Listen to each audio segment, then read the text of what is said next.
Do it. This is Ravi Tangri. Welcome from meh2YEAH. This is where we're profiling people who've chosen to create a life that is, oh, hell yeah, I want to be here. And we want to get into why this happened, how this happened. And my guest today is my dear buddy, Alvin Law, CSP, member of the Canadian Speaking Hall of Fame, speaking to us from pure relaxation in his cottage. Hey, Alvin. Yeah.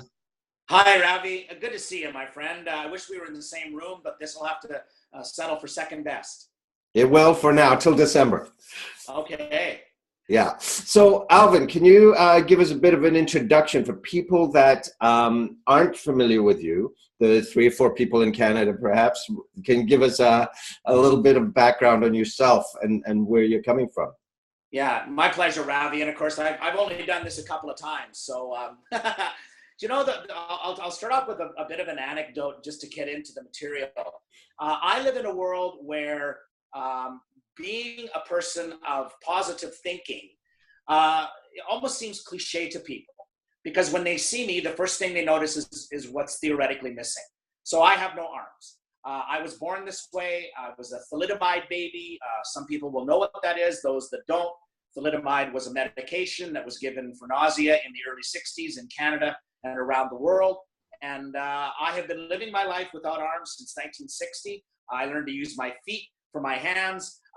Those that you said that was very flattering of you to say that. Those that have seen me, you know, I'll be blunt about this. They just can't believe I'm the real deal. But here is the real deal. I'm at our cottage in Saskatchewan. We are on a 3-month hiatus from Calgary, where we live. We come out here every summer. We drive the 11 hours. I'm here because I've taken my life from meh to yeah. And I've made a statement on that, not only having no arms and saying, look what I've accomplished, but I provide, I believe, a template for people to understand that this just doesn't happen by dreaming it. This has been hard work. It's been perseverance. It's been resiliency. All the buzzwords, you can pick them all out of the blue because they all fit here. Because this is a real story, Ravi, and I'm very proud of it. Very proud of it. But here's the deal. I haven't done it alone. That's why it's nice to be with you today, because I've always had people help me. My wife, Darlene, shares our business. My parents taught me how to live my life. I mean, you know this story, so I'm so flattered that you're asking me to be on your first show about this, because you've come up with a great idea, brother, and congratulations to you, because I love the idea of it. But let's get into what really has to happen. Well, thank you, Alvin. And for those who may not know, again, I mean, the things Alvin does is it's everything you do with your feet, right? You eat, you write, you read, yeah. Everything. He drives, and I mean, I love the look on people's faces when he gets out of the car. Yeah. And what's funny is it's a regular car. Like, that's the one that blows people away. I just steer with my right foot on the wheel and my left foot on the gas, and that's how I drive. But see, there's another example where when I was 15 years old, living in rural Saskatchewan, a town called Yorkton, I wanted to drive a car. But instead of everybody in my sphere saying, well, that's stupid, you've got no arms, idiot, my sphere of people said, let's figure out how to do this. This was way before hand controls or technical devices were available.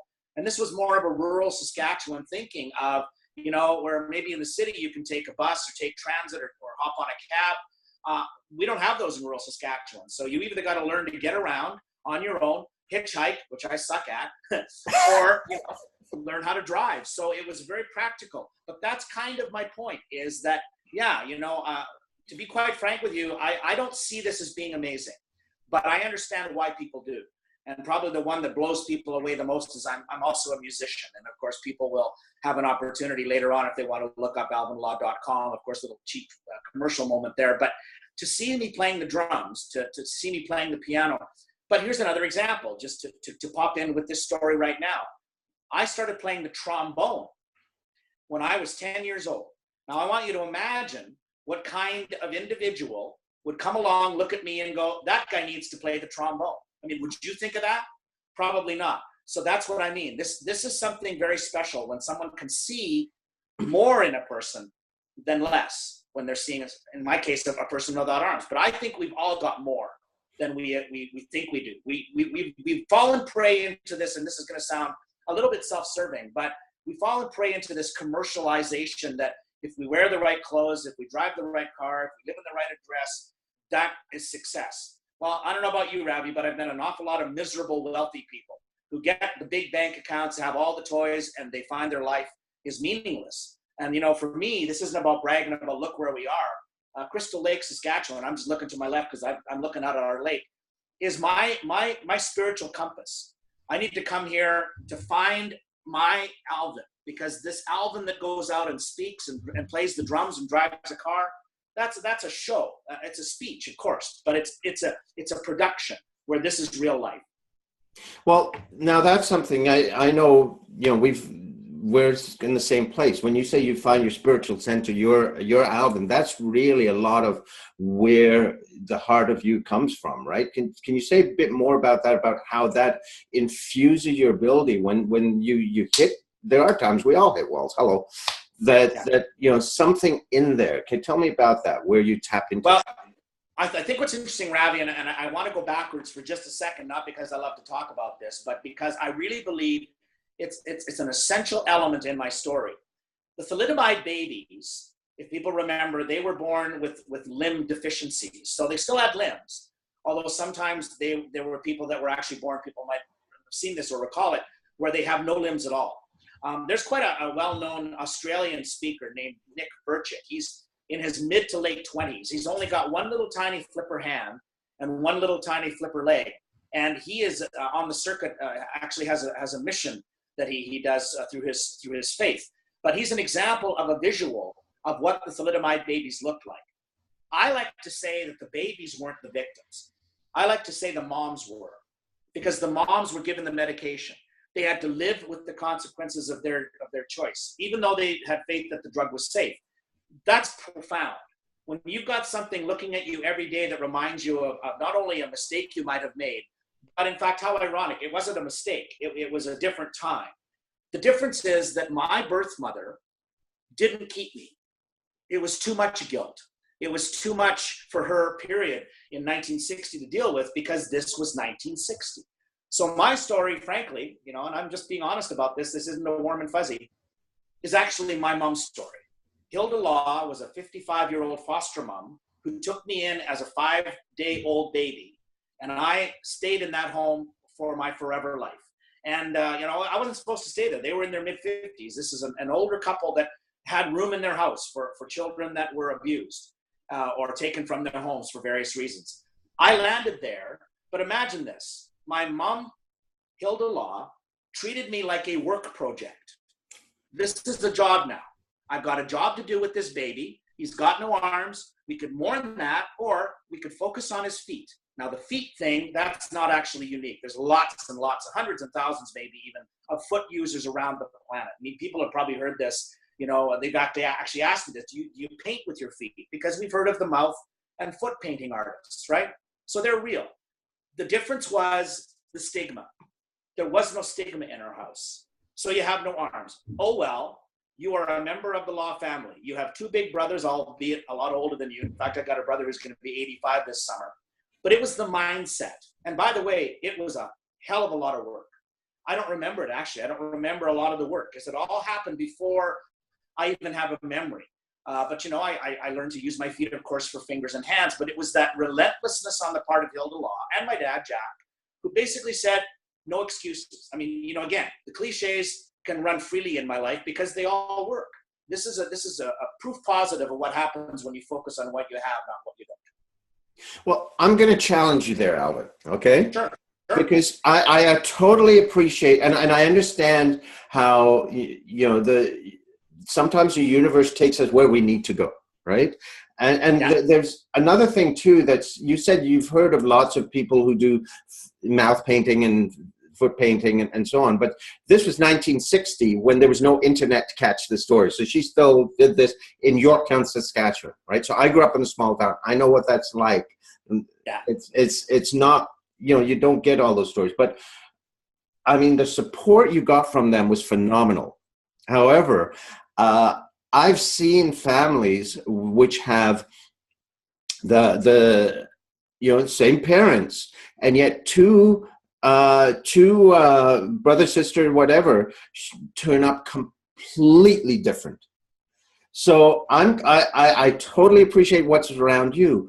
And even though you don't recall the early part of the training, what was it in you that said, yes, I want to do more? That's what I want to get at. Sure. Okay. And you know what? That's a really good question, because there was a physical ability that was happening with this, but it was bigger than that. It was this, I got to be honest.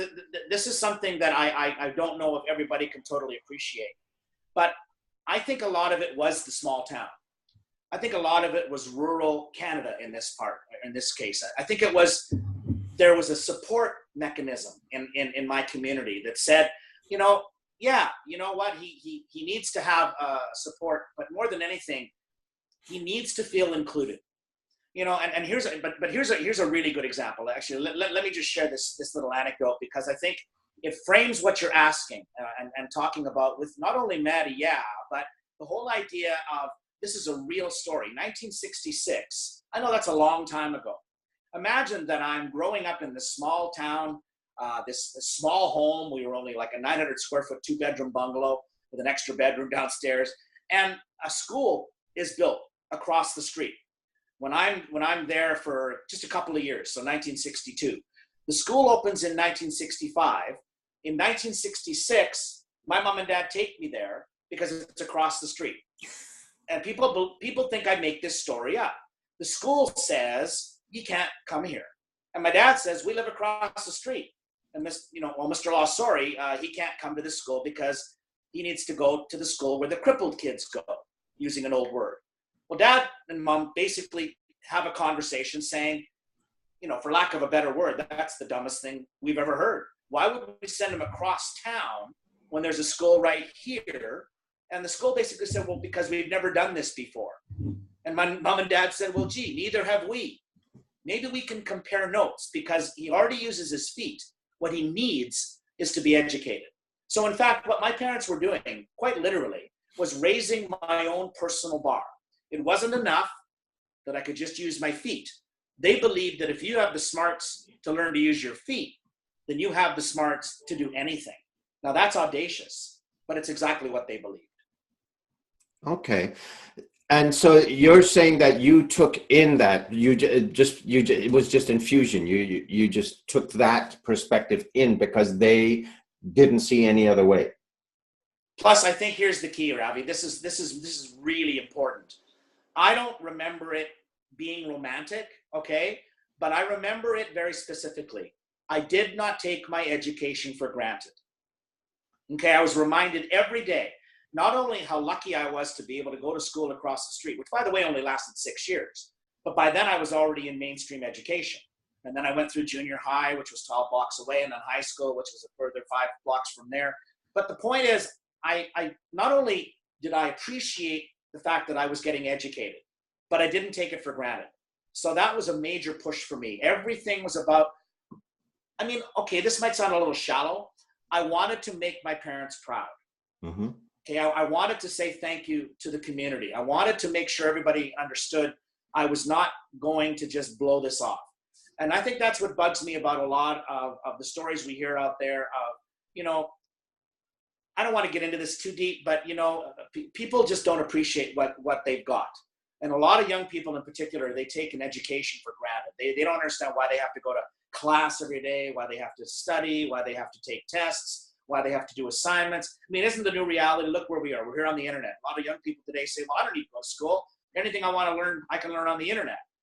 I'm sure you can learn a lot of things on the internet, but what about the other part about being in a school environment, going from grade level to grade level to grade level, graduating with a diploma, going on to a further education if you need it, or more training? To me, this is all about always constantly moving your own position higher and higher and higher and higher. Or in other words, from dull to amazing, or like you said, Ravi, I love it, from meh to yeah, to an exciting part of your life. But you know what the exciting part, why I smile so much? I did this. Okay, this wasn't handed to me, pardon the pun. I did this. This is why I'm so proud of myself, because I manufactured this life, and I believe anybody can do the same with theirs. I think I heard a few expletives in there that didn't quite make it. So tell me then Alvin, there's people, there's so many people out there. You and I meet them in our work when we're out working with organizations, when we're out speaking, who they come to us and they talk about how it's so inspiring, and yet they don't own what that magic is in themselves. And every single one of them has it. What is it that you think lets them surrender their magic to take on meh? It's easier. Easier, isn't it? It's easy to be meh, right? It's easy to complain. Let me give you a really good example. I don't want to get into politics here, Ravi, because it's a very complicated subject, and once you go into the deep end, it's hard to get out of the pool, right? But I love the idea. I got itchy nose. I love the idea that in south of the border, okay, we have this discussion going on about President Donald Trump. You know what's fascinating is in June a year ago, and I'm not bragging about this, Ravi, but in June a year ago, Darlene and I, my wife Darlene, were in England. I was working with 13 different chief executive councils. They're all CEOs. They're a member of the Association of Chief Executives in England. There's several of these chapters all over the country. They were having a very tricky meeting in June because their major discussion was Brexit. That was real. Does England leave or does it stay in the European Union? We all know what happened. People were shocked that England voted yes. But you know what's funny is I'm not a guru. I don't have a crystal ball. But when I was doing my sessions in England, I was telling them, be ready because it's going to happen. Oh, and by the way, President Trump, get used to saying that. And people were looking at me go, there's no way. There's no way a man who says what he says, acts like he does what he does, could possibly be elected president of the United States. How did that happen? It's an excellent question. The answer is really ridiculously hard to try to figure out, but my logic tells me he is the byproduct of me. Me. Somewhere along the line, somebody told us we all deserve something. We have a right to something. We you know, why do we bother living if we don't get our share? And I understand that, you know, here I am, got my share, got my cottage, got my boat, got my beautiful wife, got my beautiful home. But that wasn't the focus. The focus for me was, what can I give to the community? What can I give back? How can I volunteer my time? How can I be a philanthropic individual? Now, you might think I'm jumping to another idea here away from Trump. But the fact is, when it's all about me, that says it all. Because we close out the world. We close out the rest of our communities. We close out our neighbors. We close out our family because we're so focused on success. We almost become narcissistic about it. I believe we have that backwards. I think you have to go the other direction. So more of a we concept. And frankly, that's what I learned growing up. But why I brought up Trump too is because I think we need to pay attention to why he got elected. There's a lot of really unhappy people out there. There's a lot of people that are angry. There's a lot of people that are unemployed. I live in Calgary. We lost 37,000 jobs in an 18-month period. Pretty hard to get up in front of an audience in Calgary and just say, oh, just have a positive attitude, happy. Because that's hard. But you know what, Ravi? If you wanted me to tell you some dark stories of my life, I could tell you those too. Frankly, I should be a bitter, angry, hostile individual because of the way that I've been treated. I could pull that off, but it just doesn't work for me. I cannot live in a world that says I don't give a shit. Pardon my grammar. I just can't do it. So, you said that it's easy. I wonder if it's also something else I'll throw out to you. We're both small town boys, right? And yeah. So, you said the town was supportive to you and that helped, but I find it hard to believe that there wasn't also some, oh, there's a kid without the arms and that, I grew up as the brown boy, only brown boy in a rural town, and I got all the nicknames, all sorts. And in a way, I think that helped me because I learned to be okay without being accepted early on. And so, you know, I like to go by the words of Mark Twain. You wouldn't worry so much about what other people think if you realized how rarely they do think about you, if you realize that how rarely they do. And I think it's, how much of it do you think is people are worried about what will other people say if I do this, if I step out into this, if I do this crazy wacko thing that's singing inside of me? Very, very perceptive observation, my friend. That's why I love you so much. Hey, I'm gonna brag about something for a second here, and I'm doing this. Obviously, I'm gonna be a little bit hypocritical because this is about me. But if your audience wants to check out the video of me playing the drums in a band in England, also last year, I was in England twice in the spring last year. I'm in a band that are all theoretically handicapped musicians. And the video is 3 minutes long, and it is a trailer for Channel 4 London that were carrying the Paralympics from Rio last summer. This thing got over 100 million hits. It was an overnight success. A lot of people have seen it. I've been actually using it in my talks for the last kind of 6 months. It is a profoundly well done video. It is professional. It is polished. It is high end. And what's fascinating is not only it was out for maybe a week, I responded to a column written by a writer in Ottawa who happens to also be a PhD student at Carleton University. And if you know Carleton University, it's kind of a left-wing place, right? And that's okay. That's not my reason for bringing it up. But she actually wrote a negative article about my appearance in this video, calling it inspirational porn. Can you believe that? She said that my playing the drums like that with a band, showing Paralympians competing in their sports, showing other individuals doing things like flying a plane or driving a car or shooting a bow and arrow, doesn't do anything to further the cause of disability issues in Canada. In fact, what it does is it ignores the real truth that most people will not do what's in that video. You know, I can understand that. Most people without arms will not play the drums with their feet as well as I do. But, you know, have I got this backwards? Shouldn't we be celebrating what I've done? Shouldn't we be celebrating the Paralympians? Shouldn't we be celebrating people who have achieved? You hit the nail on the head, my friend. There's so much racism within races that, you know, to add prejudice amongst races is like even making it more complicated. We don't like to talk about this. We don't like to talk about the inner tension within racial groups, social economic groups, or even age groups, right? And that bugs me too, because this isn't about who's had the crappiest life gets the trophy. You know, we need to not only celebrate other people's achievements, but here's what I think. A lot of people ask me, what do you do when you're having a bad frame of time? What do you do when things are not going well? I read the stories of others who have overcome, because it reminds me that this is not a unique experience, and this is not an original concept.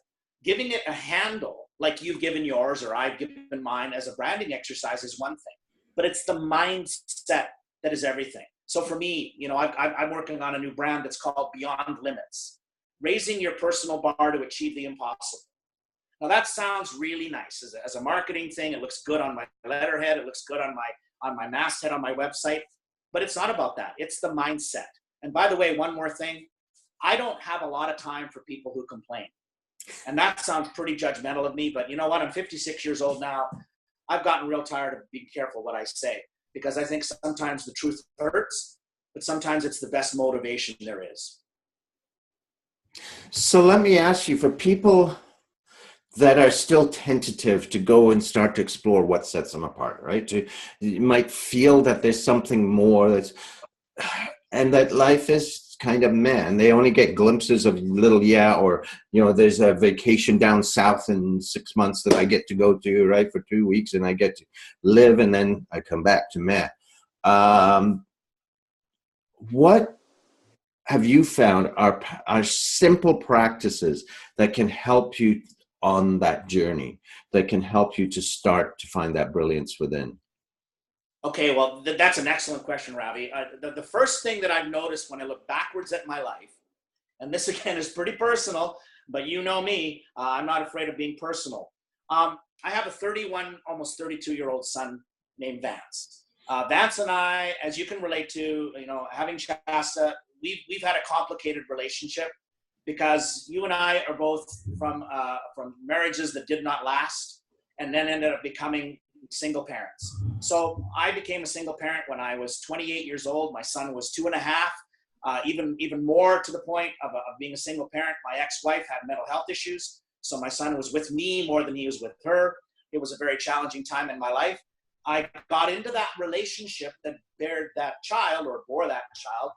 It was a poor choice. It was a logistical error. It was a mistake on my part to get involved with somebody who I should have never been involved with, but ended up having a child. So that tied us inextricably together. But what I noticed more than anything about her, and I'm not afraid to say this, she and I were two completely different people. Now, she can be content in her ways. I'm not bashing her online. But the fact is, she was a very negative, angry human being who I thought I could make happy. Well, you can't, right? You can't make people into something that they aren't. Or you can't make people into your version of who you think they should be, correct? And by the way, this is not turning into a Dr. Phil show. But the fact of the matter is, when I left in 1988, I remember it so well, Ravi. It's one of my happiest thoughts. I spent a Sunday afternoon making 17 telephone calls to all of the people that we spent time with as a couple, who were actually her friends more than mine. And I told them I would never see them again. I would never talk to them again. I would never acknowledge them again. They were going to be cut out of my life, and Vance's too. Now, a lot of people say, well, that was awfully mean of you. Fine. Call it mean, call it whatever. The next day, I made 15 phone calls to the people that I had jettisoned because they didn't approve of my relationship with my ex-wife. They kept trying to tell me, you're an idiot, man. What are you doing? You know, think higher of yourself. What are you doing? You're sinking so low on your personal bar of life. Look, you're getting the results you asked for. I said, no, I'm not. I said, sure you are. Spend time with better people. Life is too short to spend time with people who bring you down, put you down, call you names, or more than anything, hurt you both spiritually and physically. That is just not life. How do you find people that are positive? Go looking for them. Go volunteering at a church or an animal shelter or a homeless place. Go where people are compassionate, caring, but go where people are like you. The more you're around people like you, then you start to grow together. It's an energy thing. It's so obvious. But even more importantly, your children become better because of it too. Because you're a better person, because you're hanging around with better people, you're celebrating life every single day. And that makes you want to be better. And it makes you want to, sure, go south for a week or go to Hawaii for 10 days. But when you come home, you're actually excited to be home, not feeling it like it's a drudgery. And by the way, if that includes your job, I wonder how many of you have the guts to quit a job you hate to go find one you love. Because a lot of people say, well, I could never do that. I need my paycheck. I understand that. Again, this is not a counseling program. But if your daily routine is doing nothing but bringing you down to the point where you're depressed, where you don't have any positive energy, you need a reset. And sometimes resets are the most difficult thing there is. But I can tell you from looking backwards, if I had not reset, I wouldn't have met Darlene, and Darlene wouldn't have changed my life like you know she did. And we've grown together as a couple, of course, but also as a business couple. Our life has gone from meh to yeah because we found each other. But I would never found her if I would have been the old negative, angry, hostile Alvin. Why would anybody want to hang out with that anyways? God, there's so much. Why would anybody want to hang out with someone who's bad to hang out with? I just don't get it. That's pretty powerful, and I think it's scary for most people. And I'd modify what you say one little bit, not just to hang out with people who are like you. Hang out with people who you want to be like. That's excellent. You're absolutely right. Absolutely right. Yeah. Sometimes people say, well, that person's out of my league. Really? What makes you think that? Yeah, exactly. And I think that's the key is it is so easy to stay with the same people, even if they're energy vampires, right? And you just, and it's very easy. You create a list and say, when I'm with them, do I get energy or do they suck energy? Go through that list. I call it being a giver versus a taker, Ravi, and I love yours too. It is, again, it's a bit metaphorical, but it's a mindset. And you're absolutely right. You know what's fascinating is, I'll just give you an example. Here we are. I know I'm bragging about this again. It's a lovely place. The lake is beautiful. But 2 Sundays ago, and there's about, like I said, 275 cottages, but there's about 75 people, maybe 80, who actually live here year round. So they've got places they can stay in the winter, although it's obviously really cold and remote out here. But on a Sunday afternoon, 21 people showed up to rake pine cones off the public beach because they were covering all of the sand. It was simply sent out as a Facebook post, come and rake pine cones. 21 people show up to rake pine cones together. I didn't, because I suck at raking, but the idea is there's more good people out there than bad people. But we are led to believe that it's the other way around, because this was one more way, by the way, while we're on topic. What do you consume? What do you spend time looking at? What sites are you on the internet? What television shows do you watch? What Netflix programs do you stream? I don't even want to get into the illegal stuff, right? What kind of bad influences are you indulging in that you don't want to tell people about? And I'm not trying to make people feel uncomfortable, but that's exactly a thought that we have to have. What are we consuming?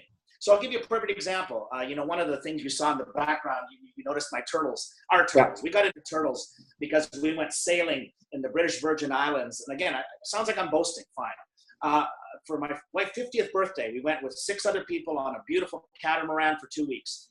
No internet, no cell phones, no television, nothing. No consumption of negative material for 2 weeks. What I found when I came back to Calgary, got into my office, have a television in there, turned on CNN, because that was my habit. Within 10 minutes, I was in a bad mood. Now, one can say, well, of course you're in a good mood, you're on a sailboat. No, it wasn't about the sailboat. It was beautiful. It's about the first thing you do every day is what? Do you read the newspaper? Do you turn on the news on television? Do you listen to it on the internet or on the radio? So you're in a bad mood before you've even left the house. What kind of energy are you taking from the moment your eyes are open? Who are you speaking to that way in the morning? How do you talk? When you're commuting, are you one of those people that is in a cocoon? Hopefully you're taking public transit. It's not fun. I understand that. But here's the deal.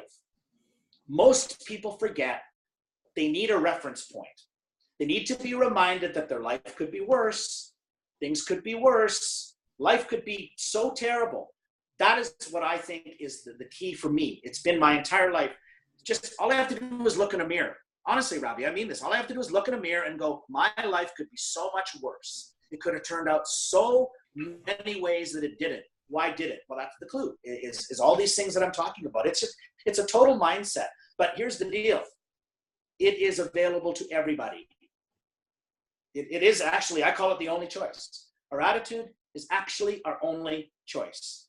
And people that have negative attitudes, I understand that. But I think if you really think about it, this is really a big step. But once you start and once you figure it out, that's why you have programs like yours. That's why we get out and speak. Not because we have the answers so much. I think we already know the answers, Ravi. I think we already have them inside of us. But maybe sometimes, I don't know, maybe this is too cheesy. I have no idea.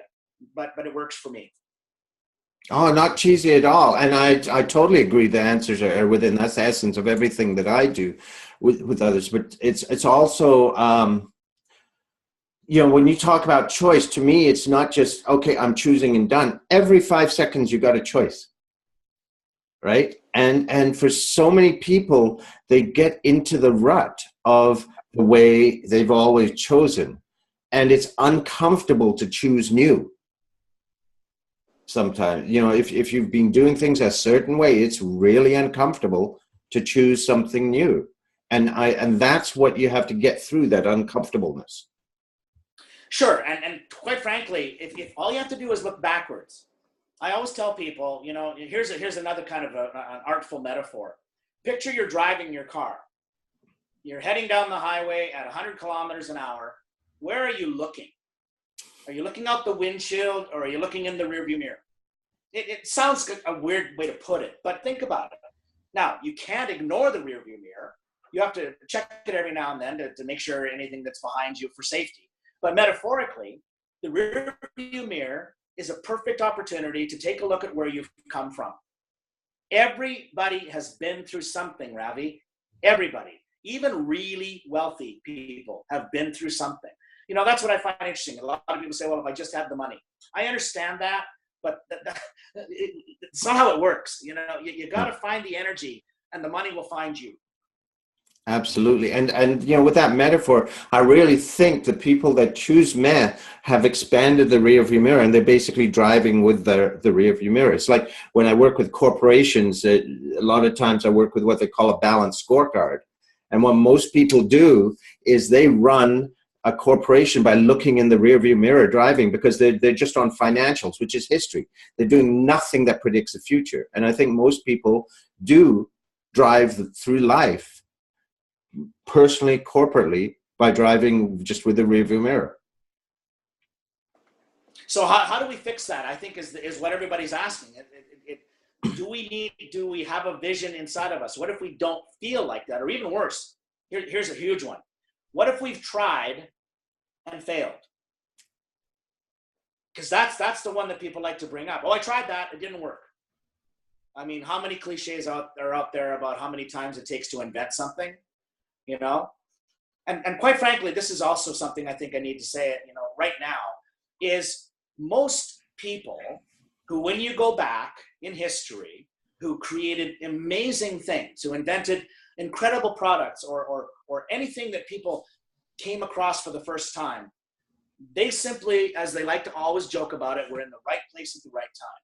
Well, ask yourself the question, how would you see yourself? Are you in a good place? Are you in the right place? Are you in a spot that would enable you to discover the greatness that you're about to achieve? Or do you spend most of your time regretting all the things you've never done? You know, all there again, I know this sounds so predictable, but every time we look in a rearview mirror, we run a chance of heading smack into a tree.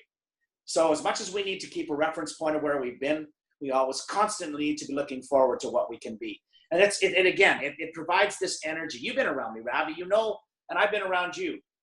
Here's a question to ask yourself, people that are watching this. Do you ever get around someone you're around it for 30 seconds, it was 25 seconds too long? Right? Because all they do is complain. All they do is they just gripe. I understand that. We've all got something to complain about. And, you know, I don't want to get into anything specific today about this, but I think we all know somebody who we've just grown so tired of. Maybe if you're getting people that are dropping you, you might want to reevaluate what you're up to. Yeah. Well, Alvin, my dear friend, I think you and I could go on for hours on this. That's trouble when you get a couple of keynoters together, I think. But it's been an absolute delight. I really, really want to thank you for this. And thanks for helping kick off this series. This is absolutely perfect, and it's a pleasure to have you part of this. Well, Ravi, you know, I think we can just tell the audiences without being too you know, bro-ish, but every now and then you meet somebody, and the first time you meet them, you just know you're going to be friends. You and I believe we're like that. That doesn't come by accident. You and I have both traveled a great journey to get to where we are. You should be proud of yourself. I know I'm proud of myself. People out there, ask the question, what do you need to do to be proud of you? Very cool. Thank you.